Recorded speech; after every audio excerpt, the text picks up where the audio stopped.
Welcome to part 2 of the tutorial on pseudo-Boolean solving and optimization. This is part of the bootcamp for the Satisfiability, Theory, Practice and Beyond program at the Simons Institute for the Theory of Computing. In part 1, we covered some preliminaries. Now in part 2, we're going to talk about pseudo-Boolean solving. That is, how do we determine whether a pseudo-Boolean formula, a collection of 0-1 linear inequalities, is satisfiable or not. And we're going to use as our starting point the conflict-driven paradigm used in stat solving, and therefore we're going to start by reviewing how a Cdcl solver works, so that next we can talk about how we can use this to do pseudo-Boolean solving, either by translating the pseudo-Boolean problem to CNF so that we can run a Cdcl solver on it, or in the other direction, lift the Cdcl reasoning to pseudo-Boolean constraints to get what I will call a native pseudo-Boolean solver, or a cutting plane space pseudo-Boolean solver. So modern stat solving started in the 1960s with the DPLL method, which works so that you assign values to variables. You try to choose them in some smart way until you discover that accidentally you happen to falsify a clause, and then you backtrack and try something else. What led to the modern revolution in stat was then when to this framework was added the idea to learn from the conflicts, leading to conflict-driven clause learning, where every time you happen to falsify a clause, you don't just want to backtrack, you want to derive some explanation for the failure, and you add this as a new clause to the formula, and this will provably lead to a potentially an exponential improvement in the search, because you can cut off large parts of the search space. You can avoid making the same mistake elsewhere in your search space. And an important part of conflict-driven clause learning stat solvers is that the statistics, the information gathered from these conflicts will also guide other aspects of how the solver is being used. We're not going to talk so much about that, though. We're going to focus on the basics of conflict-driven clause learning, how to assign values to variables, and then analyze the conflicts when things go wrong. So here is an example formula, just to make sure we're on the same page. The first clause says that u or x or y must be true, or 1. And then the second clause says that x must be true or y must be false. Bar denotes negation, or z must be true. And then we have a bunch of other clauses, and they're all ANDed together. So we're looking for an assignment to an assignment, 0-1 assignment to these variables that will satisfy all of these clauses. If there is such an assignment, we want the solver to find it.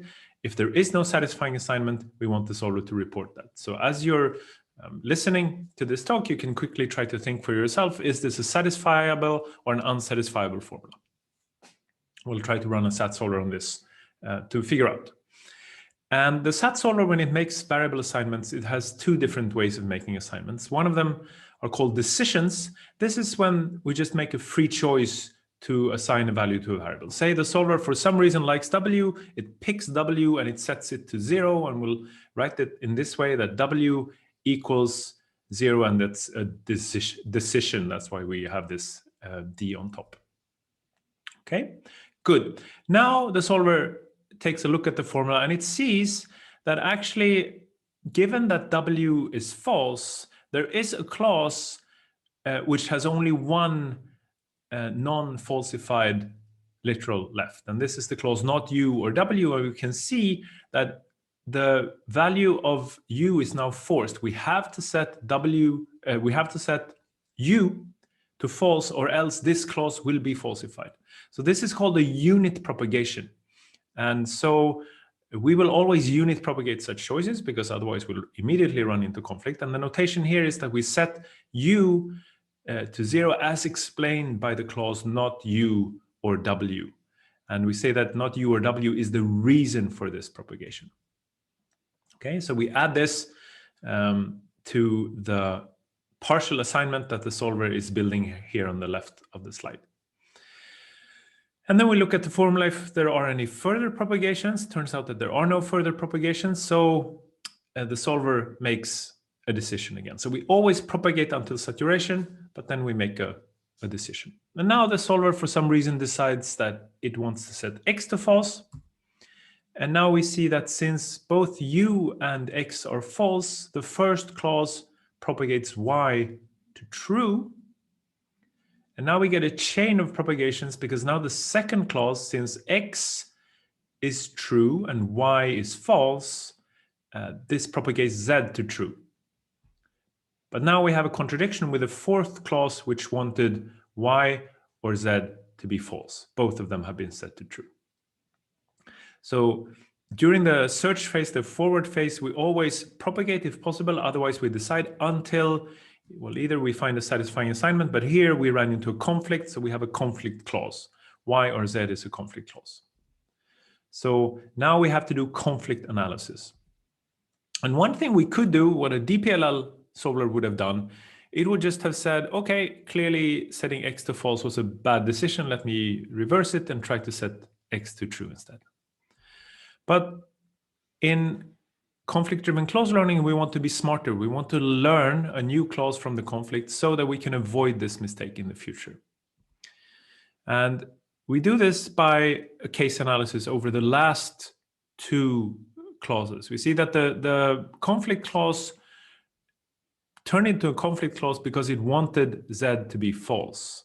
But the reason clause for z being true wanted z to be true. So these two clauses have opposite opinions about z. So we can merge these two clauses and remove z because we see that any satisfying assignment, if there were a satisfying assignment satisfying these two clauses, then such an assignment would also have to satisfy x or not y, just by case analysis over z. So note that we have now derived a new clause that is not in our formula, but it's a clause that has to be true in any satisfying assignment of the formula. So it's a valid consequence from the formula. Now we continue. We look at this new clause, x or not y, which is unhappy because y is true. Y is true because of the clause u or x or y. So we can resolve these two clauses over y to get u or x, which is another clause that we didn't know, but that is implied by the formula. So we repeat this, going back on the so-called trail of assignments, looking at the reason clauses and resolving them, until we get a clause where there's only one variable left that was propagated after the last decision or was decided as the last decision. And here we see that we actually have such a clause now because x was the last decision, but u was assigned earlier in the search. So this is called a unique implication point clause or a UIP clause. And since this was the first such clause that we encountered during the conflict analysis, it is the first UIP clause. So we learn that clause and then we back jump. Now, what do we do when we back jump? We roll back decisions so that this learned clause is no longer false, but so that it propagates. So we undo the decision on x and we undo all the propagations after that, but we keep the decision on w being false and the propagation of u being false. And under this assignment, we see that this learned clause propagates. It propagates now that x must be true. It flips the value of x compared to what we had before. So this now, x being true, immediately propagates that z must be true according to the third clause. But then the fifth clause gets unhappy because it wanted either x or z to be true. So we have another conflict. Here the conflict analysis is very simple. We just resolve these two clauses over z. They have different opinions about Z, but they both contain not X. The only way of satisfying both of these clauses is to set X to false.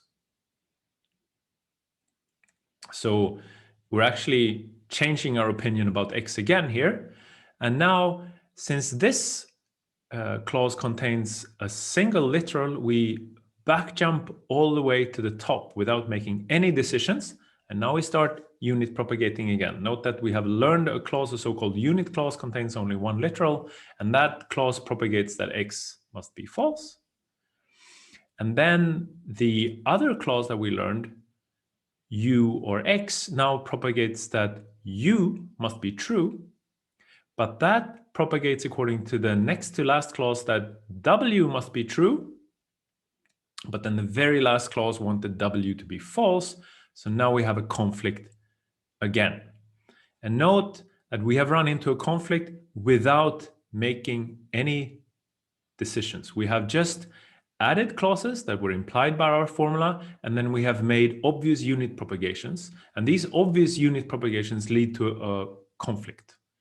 They lead to contradiction. So this means that at this point, the solver can conclude that the formula is unsatisfiable.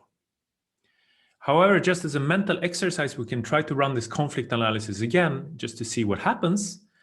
And by resolving the last two clauses, we derive that U must be false. We derive the unit clause not U. Then we derive the unit clause X, which is already looking fishy because we have a unit clause not X before. And by case analysis over that, we get contradiction. So again, in practice, the solver would not do this final derivation from the last conflict because it already knows that it will derive contradiction. But we could do it mentally, and we'll see in a bit why we might want to do this. So at a high level, here is how a Cdcl solver works. So if the current assignment falsified the clause, then we do this conflict analysis. We use some learning scheme. And if we learn a clause without literals, that is contradiction, then we know the formula is unsatisfiable. Otherwise, we learn the clause and backjump. And again, note that learning the empty clauses is again, just a theoretically nice way of expressing it. Again, the solver would terminate before learning this empty clause because it knows it will learn this empty clause. Okay. So if, however, the current assignment does not falsify any clause, and if all variables are assigned, then apparently we have a satisfying assignment, so we can report that and exit. Otherwise, if there is a clause that is propagating some variable to a value, a unit clause under the current assignment with only the literal X left and all other literals false, then we let C propagate X and add this propagated assignment to the solver trail. Okay. Otherwise, if there's no propagations, then the solver would think about whether it should restart the search from the top, remove all variable assignments. Otherwise, if the restart policy says that that's not what it should do, then it checks whether it's time for clause database reduction. If so, it throws away a lot of the learned clauses because a modern solver accumulates lots and lots of clauses. So it spends also a significant amount of time throwing away clauses that it has learned. Otherwise, if none of these cases apply, then we should use some heuristic, some decision scheme to choose some variable X and a Boolean value B and decide X to B, and then check if we have any propagation again. And when we translate this to a pseudo-Boolean setting, we're going to ignore all these important details about restarts and database reduction and how to choose the decisions. We're actually just going to focus on the conflict analysis. Before going there, let's make a detour and just talk about how can we analyze what a Cdcl solver does. So as I already hinted, there are lots of sophisticated heuristics, and they are very hard to describe formally and understand. So what seems to be the best method of analyzing what Cdcl solvers can do is to focus on the underlying method of reasoning and somehow assume that the heuristics can use this method of reasoning really efficiently. And as we could see in the conflict analysis, what conflict analysis essentially does, it does case analysis over clauses. So, and this is what is known as the resolution proof system, where we start with the clauses of a formula and we derive new clauses by the resolution rule, which is a case analysis over X. Essentially, if we have a clause C or X and another clause D or not X, then by case analysis, if both of these clauses are true, then C or D must also be true. So we can derive C or D as a new clause, and then we keep going until, if F is satisfiable, we derive contradiction in the form of an empty clause. So when a Cdcl solver is run on an unsatisfiable formula, it in fact generates a resolution proof. So this means that if we have a formula for which we know that there can be no short resolution proofs, then that also provides a lower bound limit on the running time of a Cdcl solver, because the Cdcl solver will, in principle, have to find a resolution proof, no matter whether it outputs this proof or not. And if we know that there are no short proofs, say that the best proofs there are exponentially long, then that means Cdcl solvers have to run for exponential time.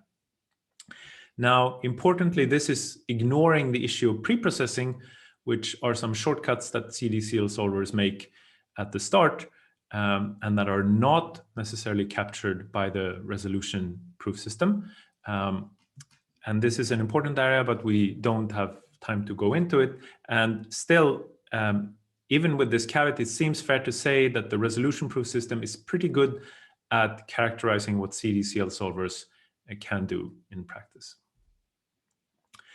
How does this then relate to the execution of a Cdcl solver? Well, if we take this dry run that we had, and here are the conflict analyses, and here are the learned clauses, and we just add arrows showing how the learned clauses are used in later conflict analysis, and string all of this together, then it can in fact be shown that this yields a valid resolution proof. And this is not just in this example, this is a general fact. So from any Cdcl execution, we get a resolution proof.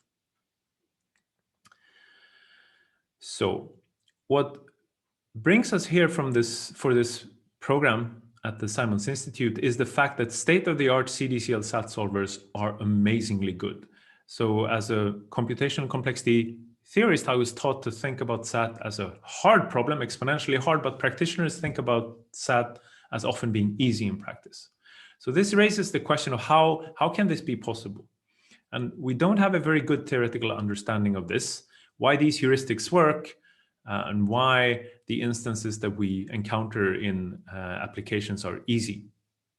Because the paradox is that resolution is a fairly weak proof system. So there are many strong lower bounds for different formulas, as in these references. And by the way, I should mention that I'm dumping quite a few references in these slides. They are all at the end of the slides, full bibliographic references. So if you get hold of the slides from the Simons Institute webpage, you can check the references there, or else at the end of the fourth video with the fourth part of this tutorial, I will also go through the pages with the references so that you can find them there. So resolution is quite a weak proof system. And in fact, there are problems where it doesn't seem to be enough. There are problems where Cdcl solvers are not fast, and where the explanation is that resolution is provably not just strong enough. So the obvious question is whether we can then harness stronger methods of reasoning. And in particular, the reason that we're here, that I'm giving this tutorial and that you're listening to it, is that pseudo-Boolean solving, which is just in principle another name for 0-1 integer linear programming, is such a stronger method that corresponds to what the so-called cutting planes proof system can do. And I'll talk about that in a minute. And even more interestingly, not only is cutting planes more powerful than resolution for CNF formulas, but cutting planes also allows us to go from just decision problems to the richer class of optimization problems. And this is a topic that we will return to in part 3 of this tutorial. Okay, so now we have seen how Cdcl solvers work, and now we want to apply this to a pseudo-Boolean formula. Recall that a pseudo-Boolean formula is a collection of pseudo-Boolean constraints that is 0-1 integer linear inequalities. So one simple way of doing pseudo-Boolean solving is to read it in your pseudo-Boolean formula, and then whenever it propagates, you provide a disjunctive clause that explains the propagation, and then essentially you just run a Cdcl solver. The only difference is that the original constraints in your formula are PB constraints, but you don't see this because the reasons you put on the trail are clauses. And for instance, the Sat4j solver supports this. So this is not so interesting. We won't talk about it, but a more interesting, this is kind of a lazy approach where you generate clauses as you need them. But a more eager approach is to take your pseudo-Boolean formula, rewrite it into conjunctive normal form, to an equi-satisfiable formula, and run a Cdcl solver on it. And this was explored in Minisat Plus, and 2 good modern solvers for this are OpenWBO and NAPS. And we'll talk a little bit about this, but then what I am really interested in and working on, and will try to get you excited about, is to instead use native reasoning with pseudo-Boolean constraints, which has been explored in PRS, Galena, and Pueblo, for instance. And the 2 modern solvers that I am aware of that are doing this are Sat4j by the group in Lund, and Rounding Sat, which is from my research group. So in particular, in what follows, I will talk about Sat4j and Rounding Sat and what happens inside these solvers. But before doing so, we'll talk about this first approach, the eager re-encoding to CNF in order to run a Cdcl solver.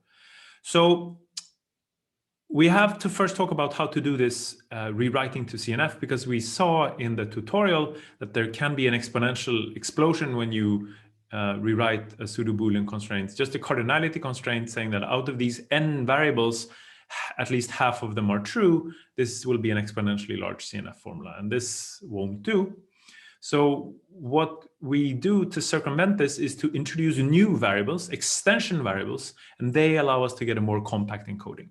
And one way of thinking about this is that the new variables that we can think of writing down a circuit that evaluates whether the pseudo-Boolean constraint is true, and the new variables and clauses in our CNF formula will just be constraints forcing this circuit to be evaluated correctly.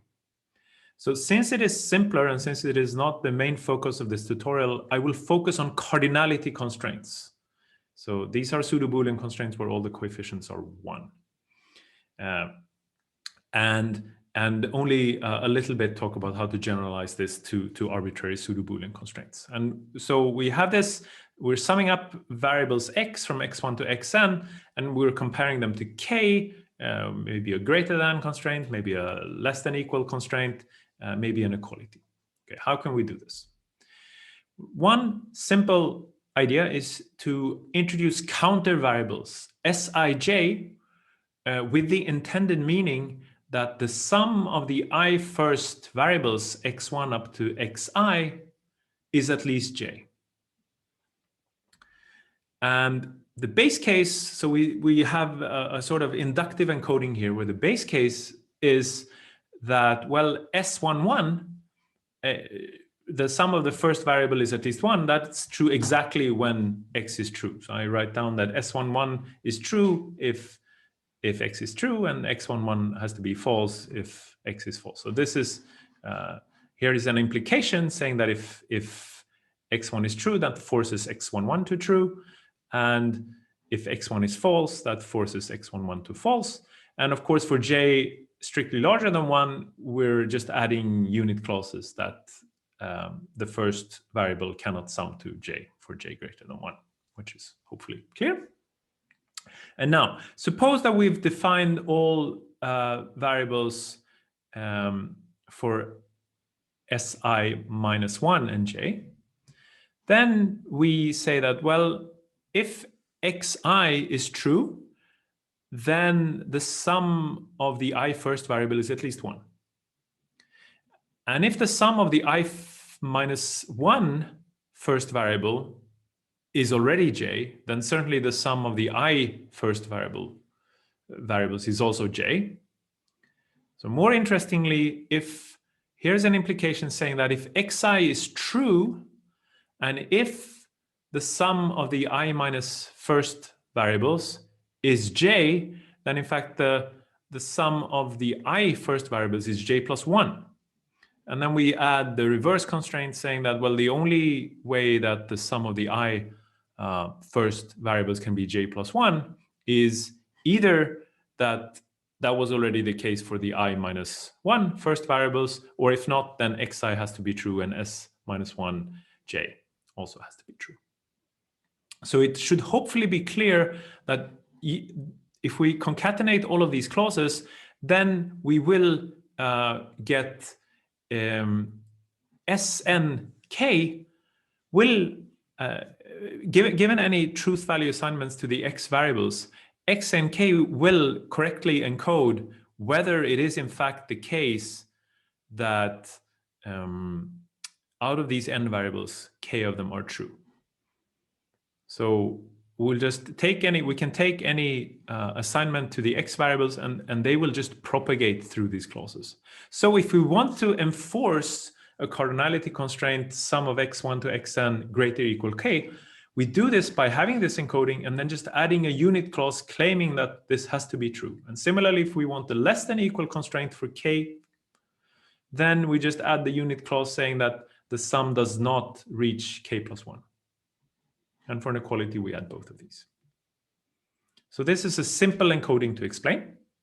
If you think about it, it's not a very good encoding. We're somehow, as circuits go, it's a very unbalanced circuit. We are adding new bits one at a time. If you think about it, we can do some more kind of divide and conquer approach where we build a binary tree where we sum up the bits pairwise, and then we sum up them maybe 4 by 4 and then 8 by 8. This is what's known as the totalizer encoding, where we can visualize it at a binary tree where the children have t bits, let's say AI and BI, and each parent outputs 2 t bits Cj, which is the number of ones it sees in these AIs and BIs.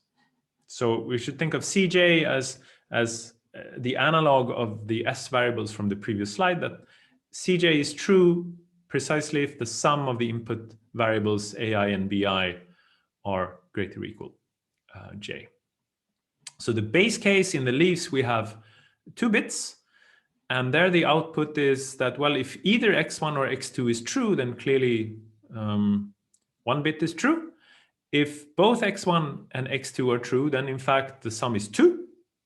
And then conversely, we say the only way that at least 1 bit is true is that if 1 bit is true, or conversely, if x1 and x2 are both false, then this in fact forces C1 to be false. And the only way C2 can be true is if both x1 and x2 are true. And then the inductive step will just be, it's very simple. If on the A side we have I bits true, and on the B side we have j bits true, then we set as the output bit that Ci plus j has to be true. But the only way that Ci plus j plus 1 can be true, if you think about it, is that either A I plus 1 is true or B j plus 1 is true. So if both of these are false, then it cannot be the case that we sum up to I plus j plus 1 bits in the output. And here we're assuming like default values A0, B0 equals 1. So I'm going a bit quickly over these things. There will be some other technical details later in the talk that are also a bit fast. And the reason for this is I hope you can hit the pause button and think over this. So I won't explain this further, but instead move on. Okay. And again, the idea is that to enforce a cardinality constraint, we just add for the root node the unit clause ck if we have a greater or equal k constraint. And if we have a less equal k constraint, when we add the unit clause not c k plus 1. And this can, in fact, be extended to arbitrary pseudo-Boolean constraints, something that is known as the generalized totalizer encoding, although the size of this encoding can be a bit bad. The blow-up can be pretty bad in the worst case. Okay, so what do you do then if the blow-up is bad? Well, it turns out that there's also a completely general encoding that I will just sketch that basically builds an adder circuit to evaluate the general pseudo-Boolean constraint. So here's a general pseudo-Boolean constraint, sum ai li for literals li greater or equal a. So we focus on this linear form on the left-hand side, and we think of the coefficients ai as being written in binary, where throughout this slide we just imagine that b is large enough for everything to hold that I'm going to say. So pick b large enough, and maybe the largest, most significant bits here will all be 0. But the point is that I want to be able to sum the AIs and still fit in b bits. Okay, so with this binary representation, it's kind of trivial to make the first observation that AI li summing over I is equal to summing over I and then summing over the bits j to the j times the bit aij, which is not a variable. This is like a constant that is known at compile time because we know what these coefficients are, times the literal li. Okay, so this is just two ways of writing this same constraint. And now what we do in adder network encoding is we start with the least significant bit, so the bit in position 0, and we check where which bits we have, which literals appear with an odd coefficient. And then we just start to add them up by encoding full adders. So we take any 2 bits, or any 3 bits actually in, and 1 bit out, and then a carry. So these are S out and C out are new variables. So note that this eliminates 3 bits at the least significant position, and we add 1 back. And then we do this with full adders or half adders until there's only 1 bit S left in the least significant position, and all the others have moved to the next to least significant position by carries. And then we start taking care of that position using that bucket, emptying that bucket in the Ian Sørensen terminology, which presented this encoding. And we do this, so basically we just write down in CNF a full adder for this whole expression. And then in the end, we will have a CNF encoding enforcing that this linear form sum of AI li, which could be written in this as this exponential sum, will be summing from j goes from 0 to b 2 to the j times s sub j, where sj are the output variables, and then we have lots and lots of other specifications forcing these sj to the correct values. Okay, and once we have these, we can also write down CNF formulas forcing this number sum 2 to the j times sj for variables sj should be greater or equal a, if we're doing a pseudo-Boolean greater than constraint in normalized form. Recall that we're always assuming when we're dealing with pseudo-Boolean constraints, unless stated otherwise, that they are in normalized form, meaning that all the AIs and A are non-negative. Okay, and obviously this I'm skipping like most of the interesting details, and you can see the Ian Sørensen paper from 2006 to read up on these details. What do we want from these CNF encodings? Well, one thing is what is referred to as generalized arc consistency. We want them to propagate. So if I have a partial assignment rho, and if this original pseudo-Boolean constraint C propagated a value under rho, then the CNF encoding F sub C should propagate the same values. Okay, and in particular, if rho falsifies the pseudo-Boolean constraint C, then it probably won't falsify F sub C, but F sub C should at least unit propagate to falsity, to contradiction. Okay, so this is a desirable property. This sort of means that from a propagation point of view, when the solver is deciding and propagating, it doesn't really matter whether it's using the pseudo-Boolean constraint or the CNF encoding, because it's seeing the same propagations, kind of, sort of. Okay. So the sequential counter encoding and the totalizer encoding that we talked about have this generalized arc consistency property. Other networks do not. So they're worse in this regard. But generalized arc consistency is not everything. Encoding size is another property that we care a lot about. We want polynomial size, and ideally as small a polynomial as possible. And here, other networks really shine that's an extremely compact encoding. Totalizer encodings are not as good, but they have at least fewer variables than sequential encoding, and this is because this binary tree divide and conquer. However, generalized totalizer encodings can get exponentially large. So in that respect, they're incomparable to other networks. They have better propagation properties, but can have much worse size. In fact, it is possible to achieve both a generalized arc consistency and polynomial size encodings, but this appears to be mostly a theoretical result. And the generalized totalizer paper reports that the generalized totalizer encoding in practice seems to be at least as good. But I'm only scratching the surface here. It's in fact the case that this question of how to encode constraints into CNF, that's a research area in its own. There's a rich literature on this. And so you can refer to the SAT handbook to find more references on this. So how does this perform? Well, the approach of taking a pseudo-Boolean formula, re-encoding the constraints into CNF and running a Cdcl solver can be really, really good. In fact, it sometimes beats the native pseudo-Boolean solvers that I'm going to talk about later, hands down.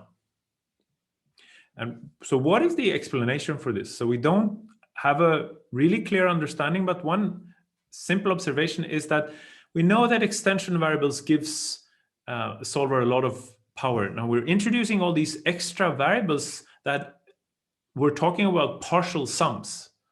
So this gives the solver a way of branching over fairly complex statements, like the partial sum of the half of the variables is at least halfway to what I would like to get.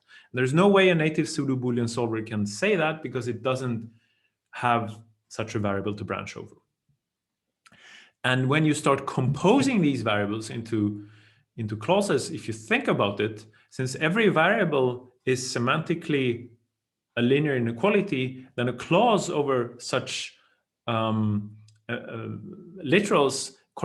can correspond to some kind of generally shaped polytope. So this is very powerful. And this is maybe an explanation why the Cdcl-based approach to pseudo-Boolean solving can be so good. However, we can also see that in order for this to work, you somehow want a friendly encoding, for instance, so that variables that are somehow related in the instance are close to each other in the pseudo-Boolean encoding, so that they get picked up by like close to each other in the CNF encoding and help propagation. And if you, so for instance, if you take a pseudo-Boolean formula and you just randomly permute, say, the variable indices or flip some signs, and then run this translation of the pseudo-Boolean constraints, semantically exactly the same constraints into CNF, but just because of this random permuting, that causes a terrible hit in performance. And also, you can argue from a theoretical point of view that for some problems, there's no way these extension variables can make up for the loss in reasoning power of Cdcl compared to pseudo-Boolean reasoning.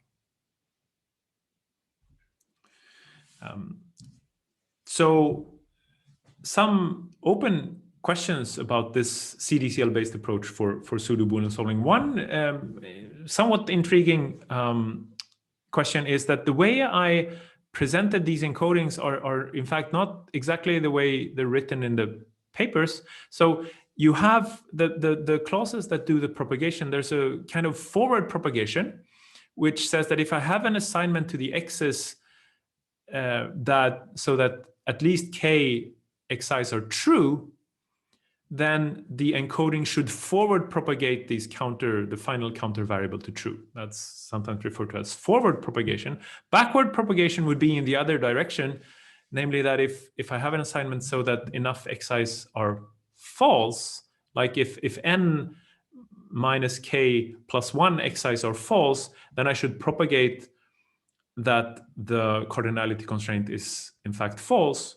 And this is referred to backward propagation. So the forward propagation clauses you see are in green on this slide, and below that you have the backward propagation clauses in red.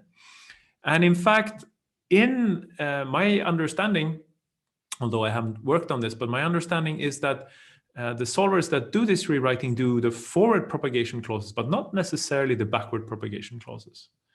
And it's a natural question to ask whether it would help to add both forward and backward propagation clauses, or there presumably was some reason why, for instance, OpenWBO chose not to do this. So does it actually hurt performance? If so, why?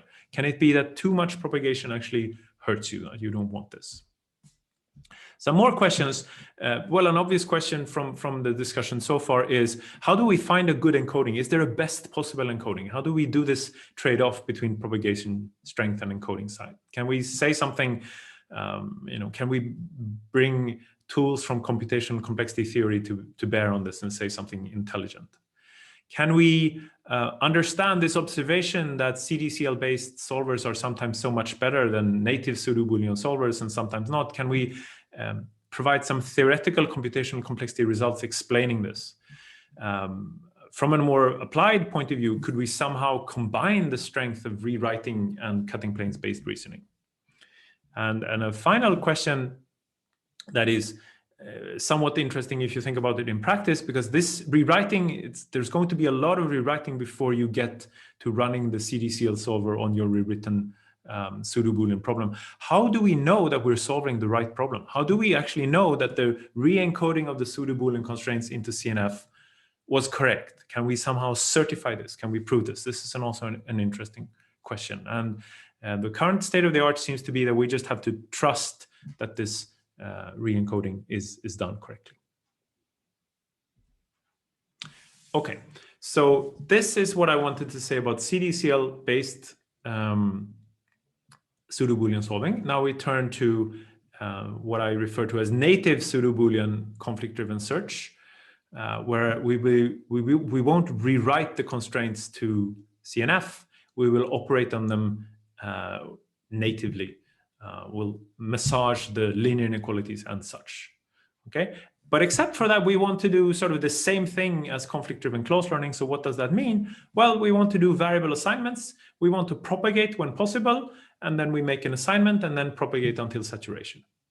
Okay, and when we reach a conflict, we want to do conflict analysis to learn a new constraint, and we want to add this new learned constraint to the other constraint that we have in our formula instance, and then we want to backjump, just as a Cdcl solver. But now the question is, how does this work? What does it mean that a pseudo-Boolean constraints propagates, or what would it mean to do pseudo-Boolean conflict analysis? This is what we have to figure out. So I will use rho to refer to the current assignment of the solver, which is also referred to as the trail. And not only is this an assignment, but it also contains the information. It's an ordered assignment, because the assignments were made in some chronological order, and for every assignment we know whether it is a decision or whether it was propagated, and if it was propagated, we've written down which constraint propagated it. An important notion for pseudo-Boolean constraint is slack. And a slack of a constraint under a partial truth value assignment row measures how far row is from falsifying this constraint. So how far is row from falsifying it? Well, you take all the literals that have not been falsified, literals that are true or could be made true. You take those literals and you sum up the AIs of these literals. That's like the maximal contribution that you could get from the left-hand side. And then you subtract the degree of falsity. Again, here for the slack definition, it's very important that we're using normalized form. So all of the integers here are non-negative. This is one example why it's so convenient to talk about normalized form, because the slack definition gets so much cleaner. Of course, we can always define slack for pseudo-Boolean constraints, but it gets nicer to describe what the definition is if we are allowed to assume normalized form. So assuming normalized form, everything is positive here, then the given row, the contribution we can hope from the left-hand side is clearly summing the AIs for all literals Li that are not falsified by row. They're either satisfied or they are unassigned. And then we subtract the degree of falsity, and that's somehow the margin of error that we still have. That's the slack. That measures how nervous we should be about falsifying this constraint. So let's go back to this constraint we had before: x1 plus 2x2 bar plus 3x3 plus 4x4 bar plus 5x5 greater or equal 7. And let's see what the slack is. Well, under the empty assignment, we see that we can sum up the left-hand side to 15, and the degree of falsity is 7. So 15 minus 7 is 8. So there's a lot of slack in this constraint. Now, suppose that the solver, for some reason, decides to set x5 to false. So we extend the partial assignment. We represent the partial assignment also by just a collection of literals set to true by it. So x5 is set to false means that the assignment row contains not x5. Now, we see that x5 gets falsified, no longer contributes to the slack. So the slack drops from 8 to 3. And now an interesting observation is that 3 is less than 4, which is the coefficient of not x4. And what this means is that if we fail to set x4 to the value that this constraint wants, then there's no way we're going to satisfy this constraint, if you think about it. And you can also see this, that if both x5 and x4 are set to the wrong values, then the remaining contribution we can get is 1 plus 2 plus 3, which is 6, which is less than 7. And the way we see this is indeed that the current slack is strictly less than some coefficient. Okay. So that when this happens, the solver should propagate the literal to true. So let's do that. Let's propagate x4 to false. Let's propagate not x4 to true. Then, since this is a contribution in the right direction, this doesn't change the slack. So the slack is still 3. We just got the contribution we were asking for. Okay. Then suppose the solver goes off and does some other assignments. Maybe it sets x3 to false, and then it says x2 to true because it's looking at some other constraints. And now we can compute the slack of this constraint.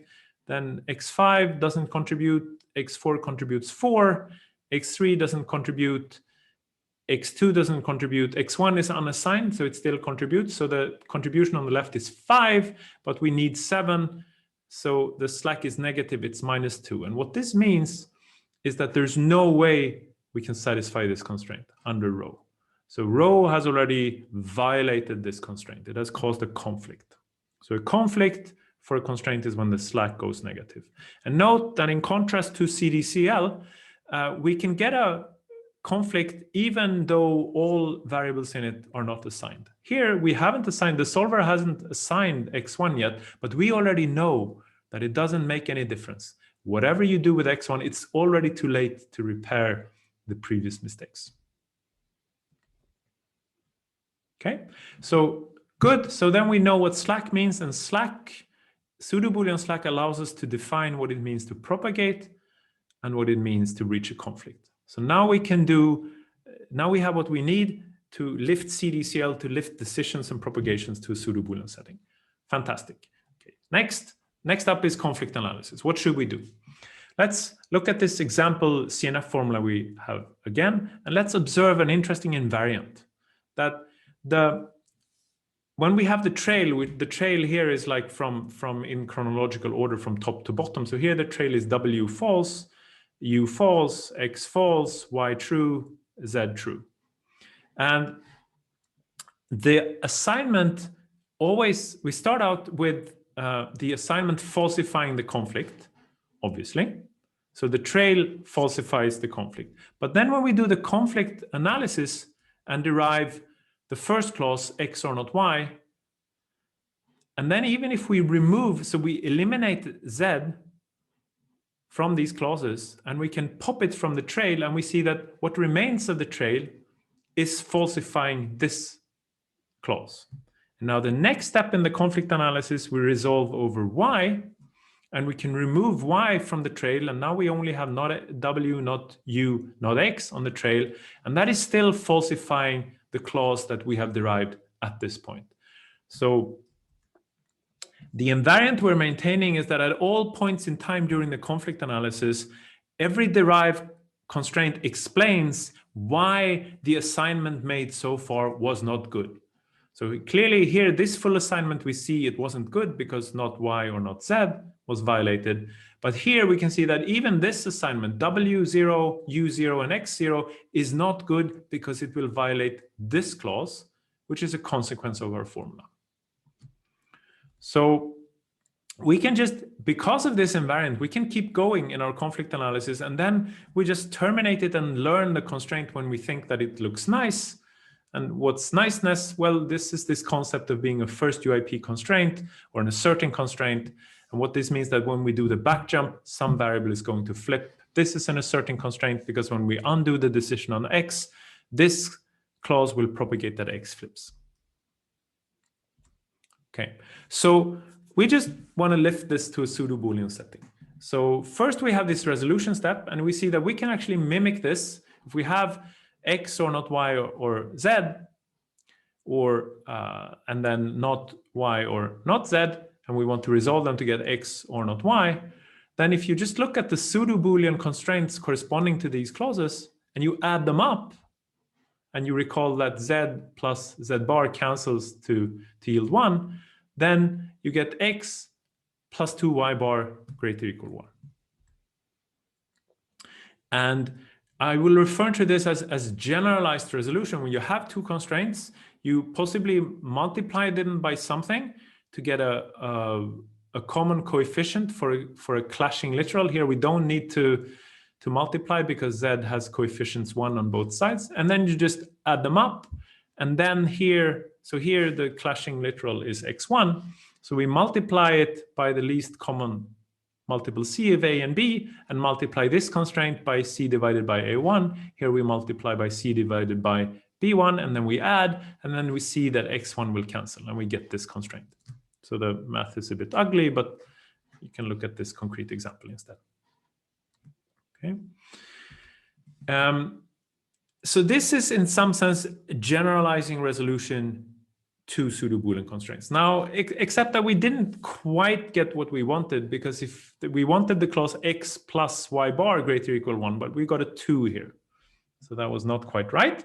But if you think about it, if X plus 2 Y bar greater or equal 1 is true, then since we're only interested in integral solutions, 0-1 solutions, in fact, the constraint X plus 2 Y bar greater or equal 1 implies X plus Y bar greater or equal 1. So I can, from this, I can deduce this. Note that, and this is what's known to the saturation rule, which in more in general says that for any constraint in normalized form, so here we're using normalized form again to define saturation, that if I have some AI Li greater or equal A, then you never need a contribution more than A. So if you have any coefficients that are larger than the degree of falsity, then you can decrease them to the degree of falsity. And note that this is sound over the integers. It's not sound over the reals. Okay, because over the reals, this constraint is much stronger than this constraint. But since we're solving a Boolean problem, we do need rules that are sound over the integers and not over just rational numbers or real numbers, because otherwise we would be doing linear programming with our pseudo-Boolean constraints. And linear programming is not strong enough to solve a 0-1 integer programming problem. And in fact, the generalized resolution rule as defined in Hooker already includes this fix, but for this discussion that we're having here today, it will turn out to be useful to separate the resolution step and then the Boolean saturation step. So now we're almost done. I mean, we can do decisions and propagations with slack. Now we have generalized resolution, and then we can saturate. So now we can try to do conflict analysis. Let's do it. So here we have two constraints. C1, 2x1 plus 2x2 plus 2x3 plus x4 greater or equal 4. And then C2, which says 2x1 bar plus 2x2 bar plus 2x3 bar greater or equal 3. Now, if you think about it, this is just an obfuscated way. C1 just says that a majority of x1, x2, x3 has to be true. And C2 just says that a majority of them have to be false. So this should be unsatisfiable. And the question is, how can we figure this out?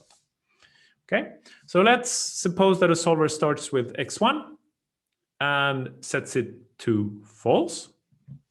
Then we realize that, so before, we can first, as a sanity check, we can see that the slacks here, before assigning anything, both constraints have slack 3, which is larger than any coefficient. So we indeed should make a decision. There's nothing propagating. And supposing that we decide x1 to false, now C1, the slack went down from 3 to 1, which means that x2 propagates to true and also x3 propagates to true. This is an interesting property in the pseudo-Boolean setting. A clause can only propagate once in Cdcl, but in general, a pseudo-Boolean constraints can propagate many times. So here C1 fires twice and sets both of them to true. And then next we look at C2. And now, of course, C2 has x1 false, which is good, but both x2 and x3 are true, and that is not so good. So the slack is in fact now -1. That's a conflict. So now we want to do conflict analysis. So we know what we want to do. We resolve the reasons. The reason C1, we resolve it with C2 over the propagated variable x3. And we use the generalized resolution rule. And if we do the math, we get x4 greater or equal 1. Okay, and now this is bad news, actually. We should also do saturation, but we already see that the coefficient is 1, so saturation doesn't do anything. So why is this bad news? Well, we derived one interesting fact, to be sure. We're deriving now that any satisfying assignment to these two constraints must set x4 to true. But we wanted to derive a constraint that explained what mistake the solver did with its assignments so far. And what we have left on the trail when we removed x3 is that x1 is false and x2 is true. Nothing is speaking about x4. So x4 greater or equal 1 is definitely not explaining what went wrong. It's not a conflicting constraint. We broke our invariant. See, so this conflict analysis did not work. So we failed. So if you're bored at this point in the lecture, because this second part of the tutorial is probably going to be the longest part, and it seems that we're failing, so maybe you can stop watching this and watch something else instead. Pseudo-Boolean conflict analysis doesn't work. Too bad. Or if you want to keep on watching with me, then let's try to see what went wrong. Let's write an accident report and try to do something about this. So what went wrong first. So the observation is that actually generalized resolution is just taking positive linear combinations of constraints. And this happens to be sound over the reals. So general resolution as such cannot see any truths that are not true also over the reals. Generalized resolution does not do Boolean reasoning. It's the saturation rule that does Boolean reasoning. So in this particular case, we have the trail x1 false, x2 true. And if you look at it over the reals, then C1 is getting a bit nervous. But it's saying, okay, so x1 is contributing 2, x1 is contributing 0, x2 is contributing 1. So we have a contribution of 2. We need a contribution of 4 in total, so we need 2 more. But generalized resolution says, well, you know, x4 could actually contribute 1. And if I get a contribution of 1 there, then x3 only needs to be a half. And this is actually why generalized resolution reported that, you know, if you can set x4 to 1, then I think we're good. And C2, if you look at it in the same way, under the, we resolved C1 and C2. And C2 says that, well, I'm getting a 2 from x1. And I'm not getting anything from x2, but I only need 1 unit more. So if I could just get a half from x3, then I get a half from not x3, and then I'm good. So both of these constraints in a real setting, in a realistic setting, they're pretty happy actually. And then we do the generalized resolution rule, and x3 vanishes so that there's no trace of it. And how could we get a conflict? Because generalized resolution doesn't see a conflict. Like, all of these constraints seem to be happy. So that's, I don't know if I'm saying this in a good way, but this is kind of sort of my intuition for why this fails. So what do we need to do? Well, we need to make the reasoning Boolean. And what is it that went wrong? Well, one thing that went wrong is that C1 only propagated x3 to a half. And then the solver took over and realized that, well, a half is not a valid value, so it set it to 1 instead. But then when we did the generalized resolution rule, this a half came back and bit us.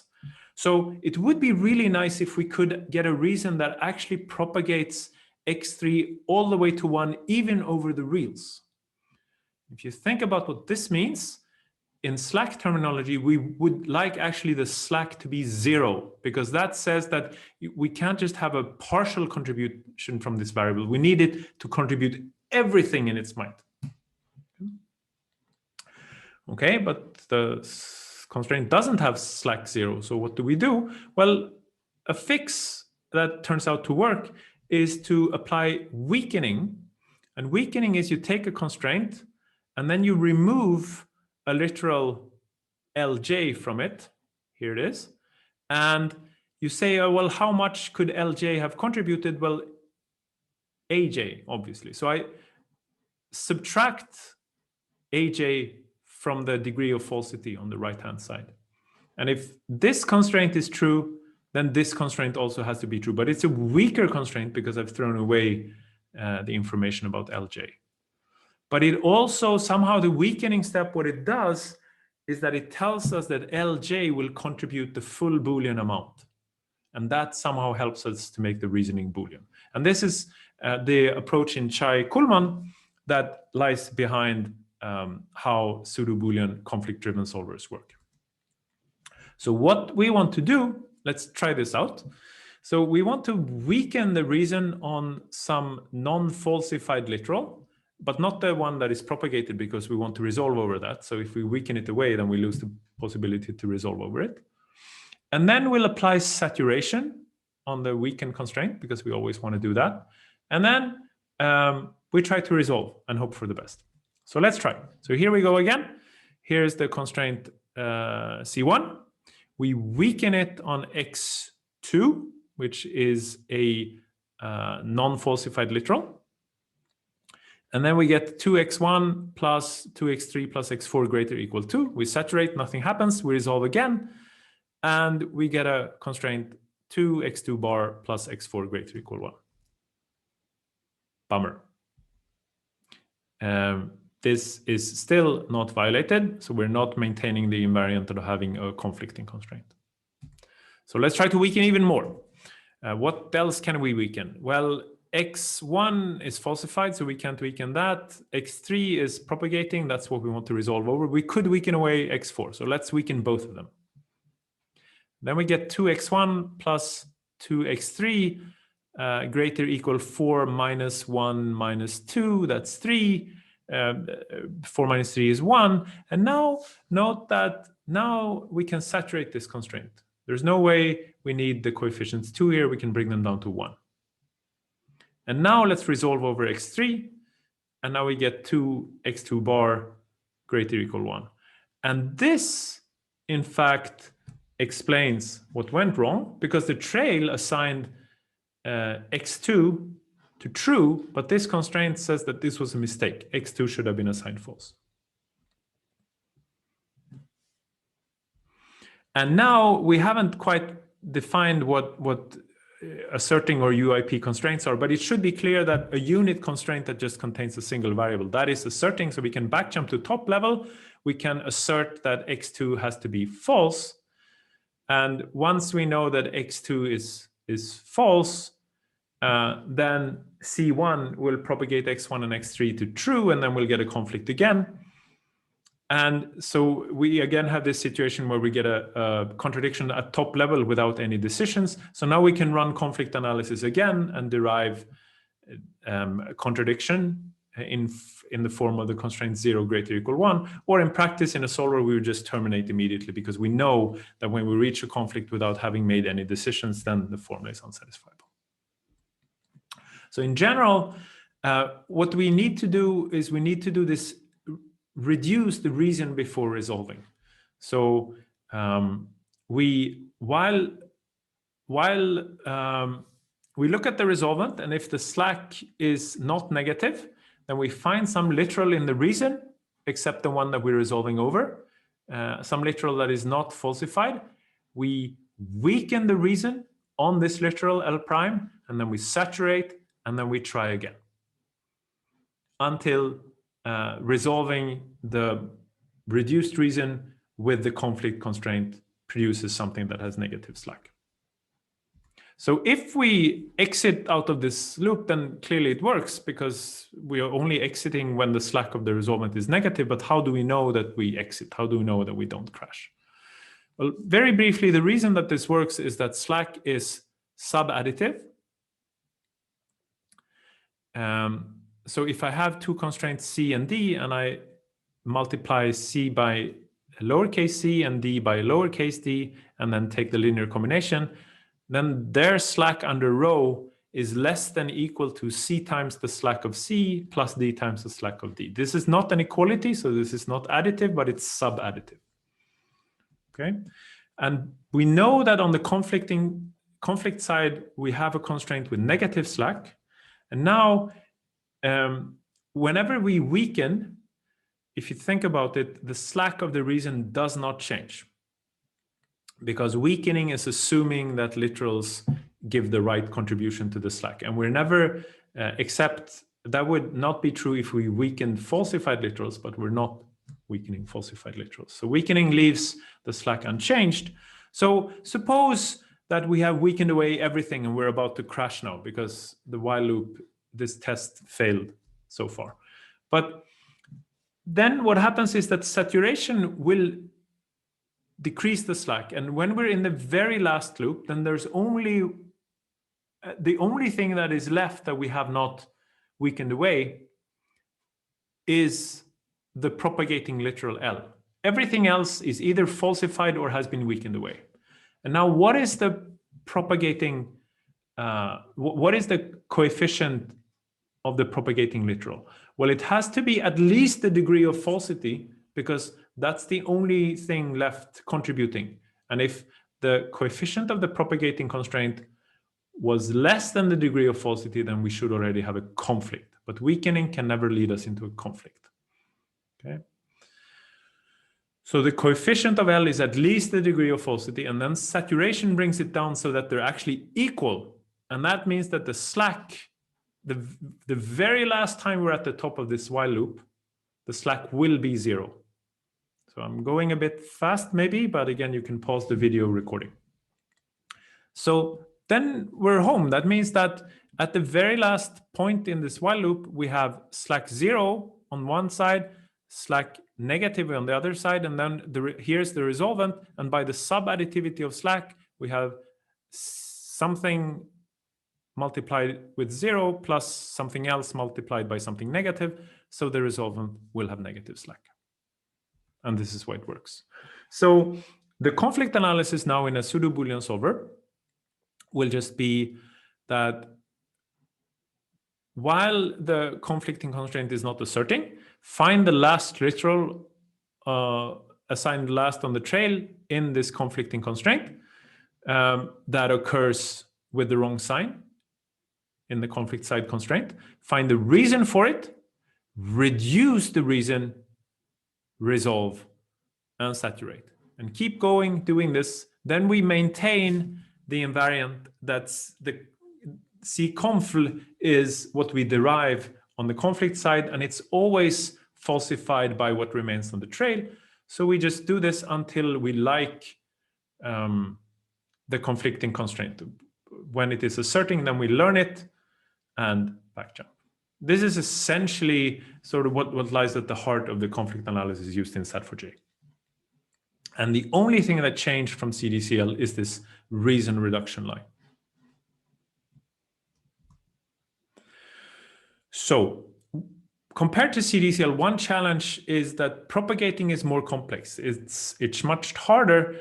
For propagating on a clause, there's this famous two-watch literal scheme, which says that as long as you, for a clause, no matter if it contains 2 clauses or 2 literals or 200 literals, as long as I know that a clause contains 2 literals that are unassigned, then it cannot propagate. And I don't care how large the clause is. If I know 2 literals in it that are unassigned, then it doesn't propagate. This is not true, obviously, for a pseudo-Boolean constraint. Consider sum of n variables being at least n minus 1. Then as soon as I set one of these variables to false, all of the others will propagate to true. So I'll have to watch everything to discover this. Another problem is if you think about how the pseudo-Boolean conflict analysis works, this generalized resolution rule does a lot of least common multiple computations, which means that the coefficients grow and coefficient sizes can explode and make the integer arithmetic very, very expensive. And this is a concern in practice. An even more serious concern is if I'm evil and I take a CNF formula, and we know that we can encode disjunctive clauses as pseudo-Boolean constraints. So I can take my CNF formula and just write it as a collection of pseudo-Boolean constraints with coefficients 1.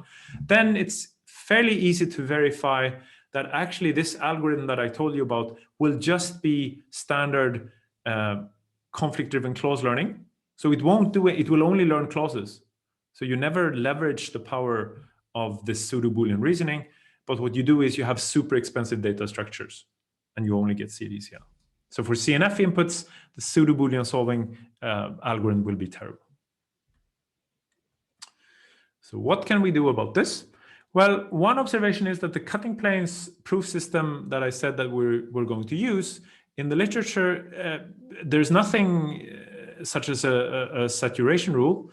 There's the division rule, which is sometimes referred to as Huatal-Gomori cut, although this cut terminology is a bit tricky because the term is used very differently in a mixed integer linear programming community, and I think here in the SAT and proof complexity community. So it's safer to just refer to it as the division rule. Now, assuming normalized constraint, again, the cutting planes proof system can be defined as having the following rules. All literals are non-negative. We can take a linear combinations of constraints with positive coefficients. Here we're assuming that things get appropriately normalized. And then we can divide. So if I have a constraint sum ai li greater equal a, then I can divide everything by c and round up everywhere. And this constraint will be valid, not over the reals, but over the integers.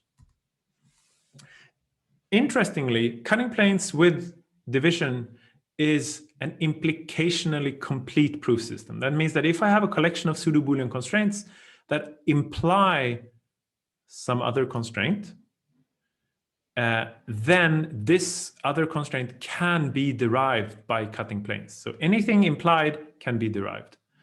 However, for cutting planes with saturation, this is not true. So in that sense, cutting planes with saturation maybe seems weaker. And it's a natural question to ask whether maybe division could give us a better conflict analysis. So this is what we're going to talk about next. And this idea has in fact been proposed in general integer linear programming earlier in the solver cut set. So let's look at the same problem again. C1, C2, we have the same trail, but now we're going to use division to reduce the reason instead. So here's what we want to do. We look at the coefficient of the propagating literal. So here the coefficient is 2. We weaken away all non-falsified literals with the coefficient not divisible by this literal coefficient. And then we resolve. Or we weaken on some such, we weaken on some non-falsified literal with coefficient not divisible by the coefficient of the propagating literal. So I'll explain more about this in a minute, but let's see what happens. So here again, we had the reason. And we're going to divide by 2, which is the coefficient of the propagating literal. 2 does not divide 1. So we can try to weaken away x4. I mean, we already know that resolving C1 and C2 doesn't work, so we have to do some weakening. So let's weaken away x4. Then we get 2x1 plus 2x2 plus 2x3 greater or equal to 3. Now we apply division by 2. Then we get x1 plus x2 plus x3 on the left. We get a half, 1.5 on the right, which gets rounded up to 2. And now when we resolve this, everything cancels and we get 0 greater or equal 1. So deep inside, this is also another difference compared to Cdcl. Deep inside the conflict analysis, suddenly, boom, we just derive contradiction and can terminate immediately. So it should be clear from this small toy example that obviously conflict analysis with division is better. That's not necessarily true. You can argue that maybe I chose this toy example specifically, and of course I did, but it does illustrate that division and saturation works differently, at least.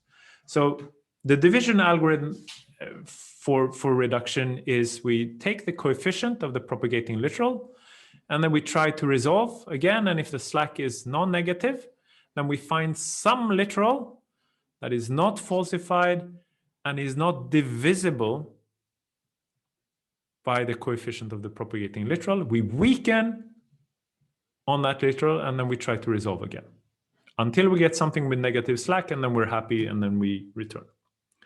So, okay, great. I mean, it's if we return, then we're happy, but why would we return? Well, again, we're looking for a reason with slack 0. If that happens, then we're happy. And as before, we're only weakening on non-falsified literals. So weakening doesn't change the slack. So from the beginning, we know that the slack is greater or equal to 0. Otherwise, we would already have a conflict. But it's also strictly smaller than C. Otherwise, L would not be propagating. So we know that the slack is between 0 and strictly smaller than C. And the weakening steps don't change this. And now let's do the same analysis. Let's suppose that we weakened away everything, we have weakened away all literals with coefficients not divisible by C, and we're doing the final desperate resolution attempt. And if this fails, then we'll just crash because there's nothing more to weaken. Why will this work? Well, the observation now is that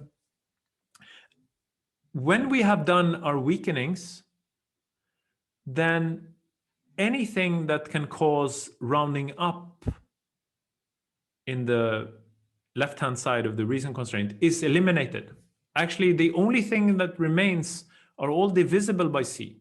So there's no rounding. So actually the slack of C reason divided by C is in fact the slack of this constraint divided by C. There's no rounding. Okay. So that means that we can just divide by C everywhere, and we get that 0 is less equal than the slack is strictly smaller than 1, or in other words, the slack is in fact 0. So if not earlier, when we have weakened away all literals with coefficients not divisible by C, at that point, we simply have to get a conflicting resolvent with negative slack. Again, I'm going a bit fast, but you can try to do this offline later, or hit the pause button in the video right now.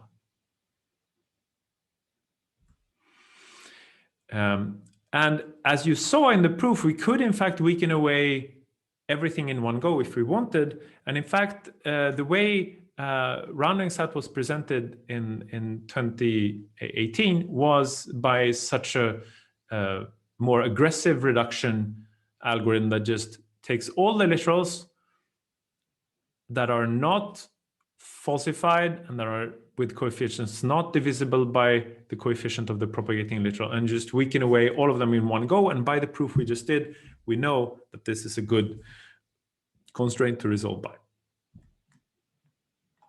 And in fact, the rounding sat conflict analysis does this round to 1 both on the reason and on the conflict side, and also on the learned constraint. So the conflict analysis will be something like this.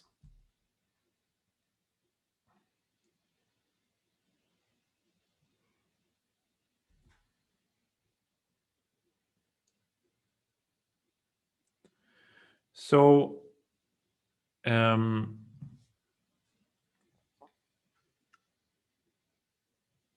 it seems now, how does division compare to saturation? Well, it seems that for formulas where this sophisticated pseudo-Boolean reasoning doesn't help, it seems that division-based conflict analysis is faster.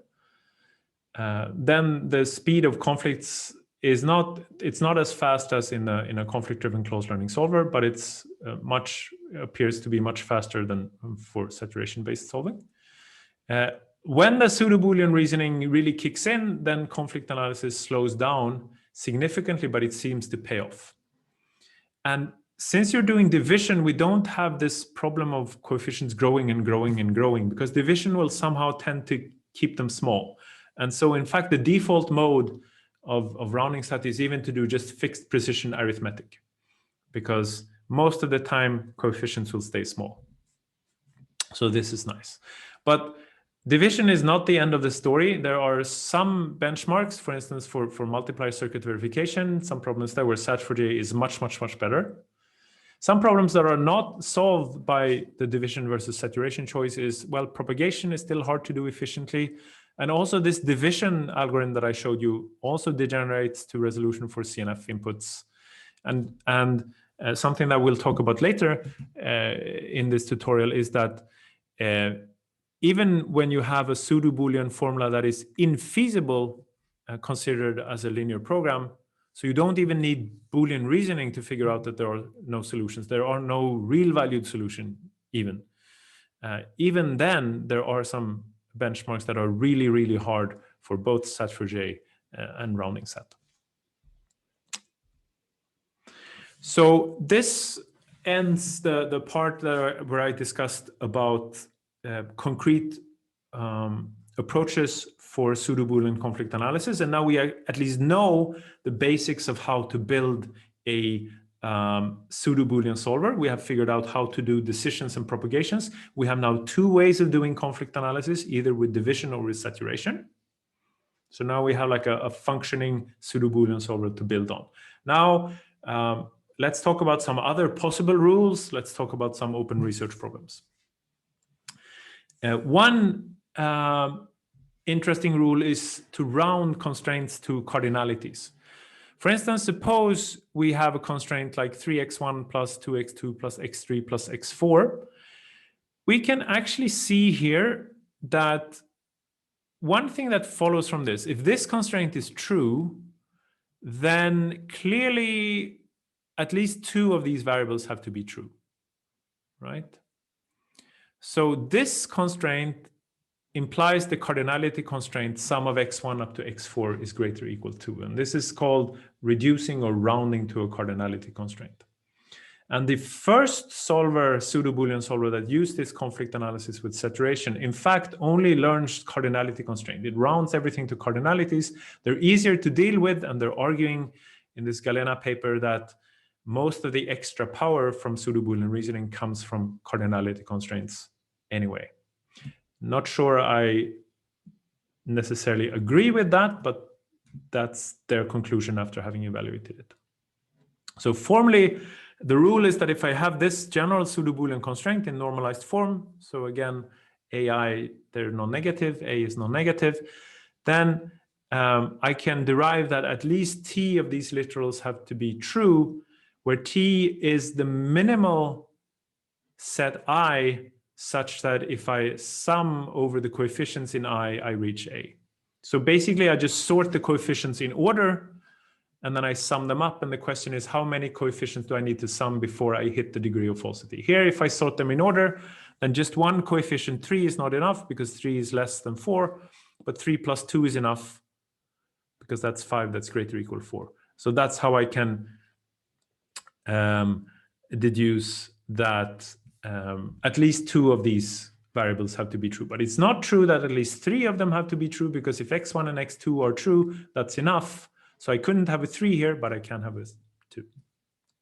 So natural question is this now a new rule that we would like to add? Turns out that this is not a new rule. It's easy to simulate with weakening plus division. So in some sense, if you want to round to cardinalities, you already have it. Although the conflict analysis that I showed you will not do this, of course. So you could, but you could do this, for instance, as a post-processing step, say, after conflict analysis. Another interesting rule is strengthening, which I will introduce by an example. Suppose I set x to 0 and I have these 3 constraints, and let's propagate. Clearly, x propagates y to true, it propagates z to true, and then let's look at this constraint.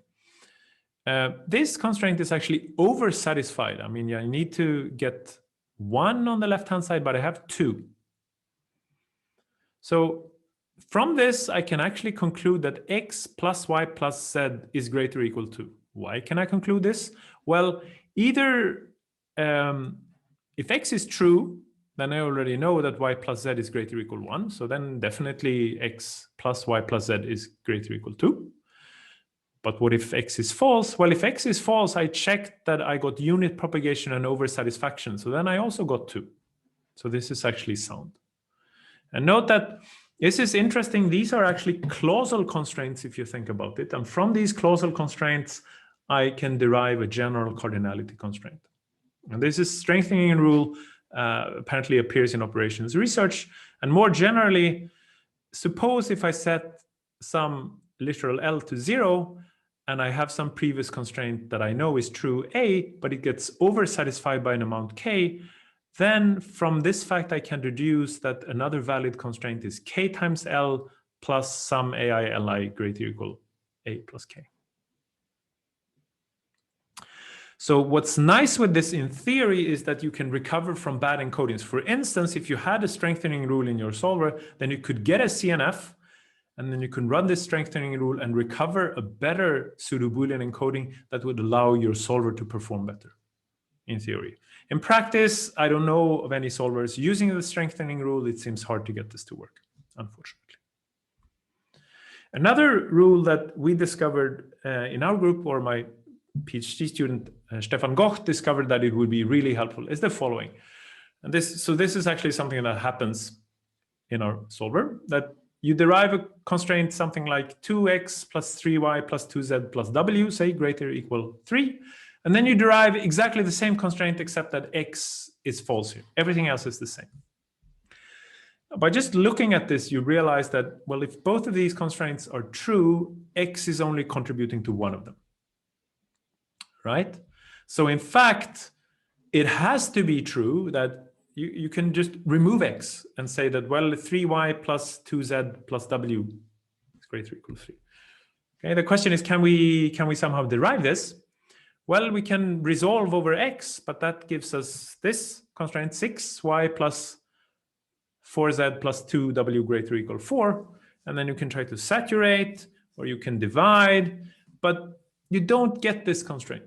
So I don't know of any way of deriving this with cunning planes. So here's like a more general statement of this, let's call it fusion resolution rule. And we are not aware of any obvious way for cunning planes to derive this. We also don't know if it's impossible.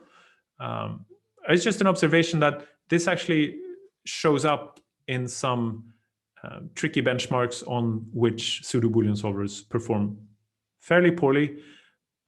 If you had this rule, and if you could somehow have the solver efficiently detect it, which is another challenge because detection would have to be really fast, but then this would be like a really helpful rule. So what are some other challenges for pseudo-Boolean solving? One challenge is, well, we know from a SAT solving context that pre-processing is really important. And in integer linear programming, it's called pre-solving, and it's also very important, but pseudo-Boolean solvers don't do it. And it seems that maybe on some instances, it's really hurting. So why aren't we doing pre-processing for pseudo-Boolean solvers? So someone should do this. One idea is, of course, to take Cdcl ideas and try to use them. There's some preliminary work in a by now fairly old paper, and it seems like it didn't work well enough to follow up on. Another idea would be to take an integer linear programming pre-solver, Papilo, for instance, from the open source MIP solver Skip, and try to somehow integrate it with a pseudo-Boolean solver. Another obvious problem that we already discussed, well, what if your input is CNF? How could we get a pseudo-Boolean solver to perform better? One particular way is to recover cardinality constraints. The strengthening rule would do this, as we already saw. You could run it as a pre-processing step. This was done in a 2014 paper by Biera et al. Although this seems more like it's expensive enough that it wouldn't work in practice, and it's also not strong enough. We had a paper suggesting to do this more like on the fly as an in-processing step during search. That works better, in fact yields some fairly interesting results, but still not enough to be competitive in practice. It is not available in the solver because it's not good enough. Another sort of anecdotal observation is that these days Cdcl solvers are fairly stable. Like if you take a formula and you permute it, you permute the variables, flip the polarities maybe, it seems like not too much happens with the Cdcl solver. Like the performance is roughly the same. I mean, obviously the formula is semantically the same, and somehow the Cdcl solver is stable enough to not get confused by these permutations. It seems that pseudo-Boolean solvers are much, much, much more sensitive to this. And I don't know why, and I don't know what to do about it. In conflict analysis, well, should we do division, or should we do saturation, or maybe choose adaptively, or maybe should we choose some other Boolean rule from integer linear programming where there are a lot of cut rules? There's something that I don't have to go into, but a very intriguing observation is that the appearance of irrelevant literals in pseudo-Boolean solving. So I can just go back very quickly to this example we had when we did conflict analysis. Here, for instance, you realize that x4 is totally irrelevant here. It will never influence whether C1 is true or not. Okay. So the whether x4 is assigned to be true or false is completely immaterial. So you could actually remove this from the constraint without affecting anything. That's a semantically sound thing to do.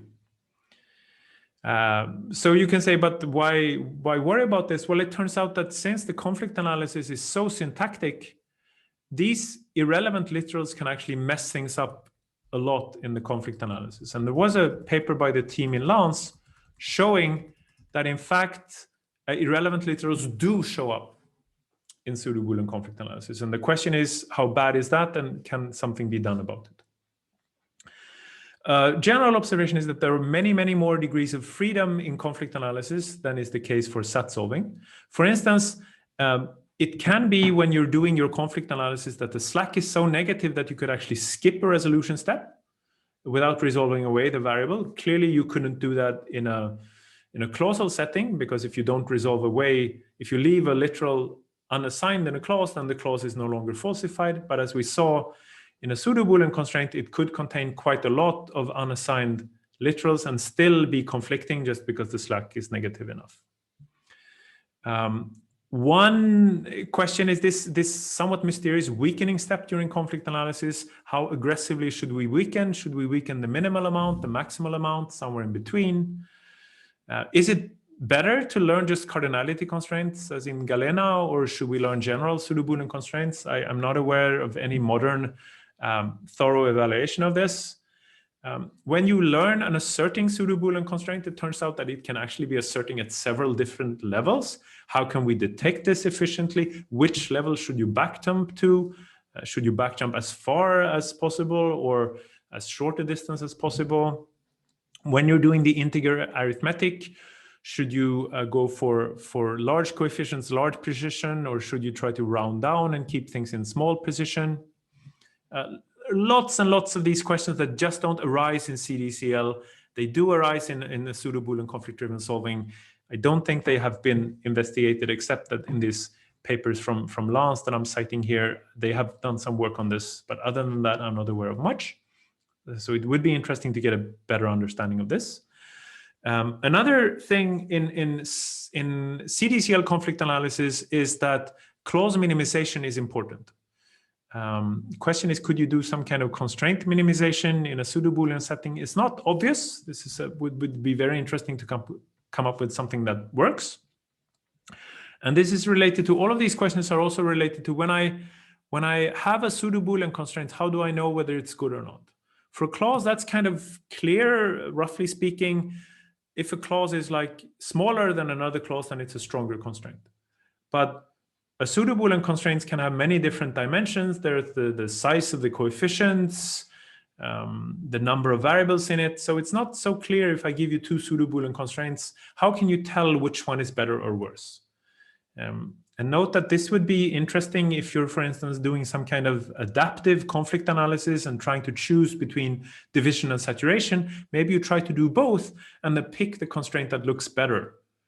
But in order to pick the constraint that looks better, you have to be able to answer the question what it means that it looks better.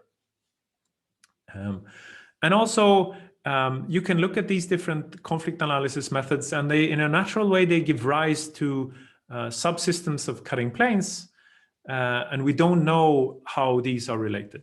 A very interesting question is whether cutting planes with division is always strictly stronger than cutting planes with saturation. We do know that there are instances for which division is stronger than saturation, where the proof system with division is exponentially stronger than the proof system with saturation.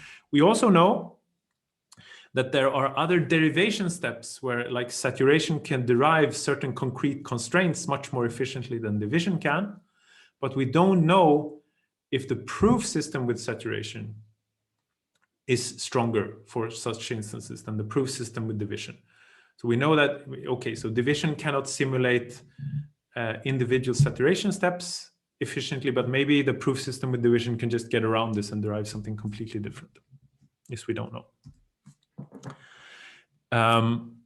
In terms of solver heuristics, there are very well developed heuristics for Cdcl solvers. Most of them, I would say, have just been copied to a pseudo-Boolean setting. But the question is, since pseudo-Boolean constraints are more general, maybe the heuristics should be adapted, like how you do variable selection, how you bump variables during conflict analysis. This is related to giving variables scores brownie points that they're contributing to the conflict analysis, and these brownie points will then make it more likely that the variables get selected for decisions. One could consider different bumping schemes in a pseudo-Boolean setting, depending on whether the literal appears falsified or unassigned, whether it cancels in the resolution step or not. Another area in Cdcl where there have been developments is in phase saving, where the latest idea seems to be you have like multiple phases. We don't have this in a pseudo-Boolean setting. We don't know if it matters. Also, since a number of years back in Cdcl, the conventional wisdom seems to be that you should have different modes for like SAT-focused search in Cdcl, where the solver tries to zoom in on a satisfying assignment, and then it changes its mind and says, well, no, maybe this was an unsatisfiable formula after all. And then it goes into an unsat mode where it tries to prove contradiction, and it like switches back and forth between sat mode and unsat mode. Should we do this for pseudo-Boolean solving also? These are lots and lots and lots of open problems where you could do a combination of implementation work and experiments, and then try to analyze and explain. And essentially nothing has been done except there's a Romain Vallon's thesis addresses some of these questions.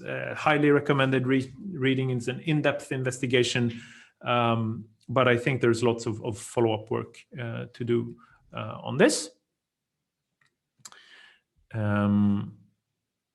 Finally, as I already mentioned several times now, efficient unit propagation for pseudo-Boolean constraints is hard.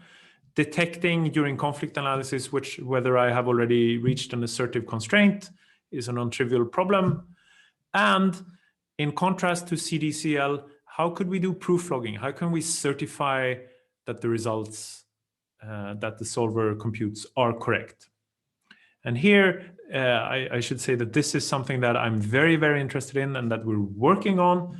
I would be happy to talk to you about it during the Simons program. We have a proof checker that we call the VeryPB that we're very optimistic about, that it will be able to do efficient proof logging for pseudo-Boolean solvers, and not only pseudo-Boolean solvers, but also other types of solvers. But that's not the topic of this tutorial. So this ends this long second part of the tutorial on pseudo-Boolean solving. Thank you for sticking with me till the end. Now, what's next up is to say, okay, fine, suppose we have a pseudo-Boolean formula, and we're not only interested in checking feasibility or whether it's satisfiable, there's also a linear objective function that we want to optimize. So we want to find the solution which has the smallest value according to this linear objective. That's what we're going to talk about next. But this is the end of part 2 of the tutorial on pseudo-Boolean solving and optimization.